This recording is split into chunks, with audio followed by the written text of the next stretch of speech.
In 2025, we took a closer look at rental issues in our city. Our Nicole Weisberg researched the rights of tenants and landlords and found a system that not everybody was aware of. Her stories included one of a family who rented out a home that was left destroyed.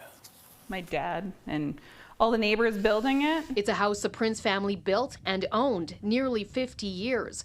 With their kids grown and their winters spent in the U.S., 5 years ago, Eleanor Prince and her husband decided to sell. They listed the Beaver County property privately and were asked if they'd consider a rent-to-own agreement. So these people came along with $17,000 and said, okay, we're serious. We want to rent this. And we want to buy it. We will buy it by April the 1st. She said the couple had kids, were kind, and seemed trustworthy. She says they asked for the contact of their last landlord, but the family had a seemingly valid excuse for not providing it. They seemed so nice. You know, first of all, she comes to the house and she said, you know, I had a dream about this blue house. And because this was blue. And she told me all this sentimental stuff. Feeling confident, they came to an agreement where a portion of the rent would go to a down payment. Prince and her husband traveled back to Phoenix. About a year later, she said the tenants began falling behind on their payments. Prince's adult children then decided to check up on the home. These floors are covered in dog food. Besides stepping in poop when you came in, the smell would hit you. And it was like a mixture between the dog poo that was all over the floor and cat. And it was just horrible. When we heard about all the damages they'd done, so that just broke our hearts. My husband especially, because he put so much effort into this house. So that's all horse poop in the driveway. McGill returned with eviction notices she taped on all the doors. She says the tenants were given 14 days to leave, and they left in 20. They took all the shower heads. They took the kitchen faucet. They took all the appliances except for the fridge. They took the hot water tank. They took light fixtures, like took light bulbs. The light fixtures in the front of the house, like the entry lights, they took those. They took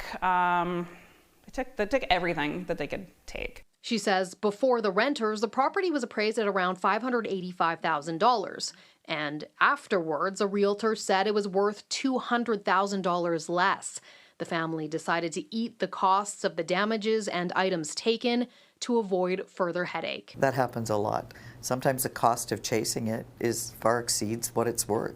Donna Monkhouse from the Alberta Residential Landlord Association says while it may seem futile, landlords can go to the Residential Tenancy Dispute Resolution Service for help. The quasi-judicial service settles disputes between landlords and tenants, which can include awarding damages. Another option. The best thing to do is file in court, so there's a file. So it would get put on Equifax, make sure it gets on Equifax and the credit bureau, so that if they go to buy a house or they go to buy a car, that pops up. I'll tell you, I won't rent a broom out. I'll give it to somebody, but I won't rent anything ever again. Prince wishes she'd done more homework on the tenants.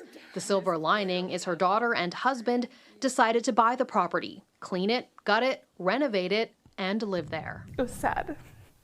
Yeah. My grandparents lived here. My dad built it. Like, it's just... So now it's the way it's supposed to be. My parents are living here, we're living here, my kids, my grandkids, like we're all here. And now it's better.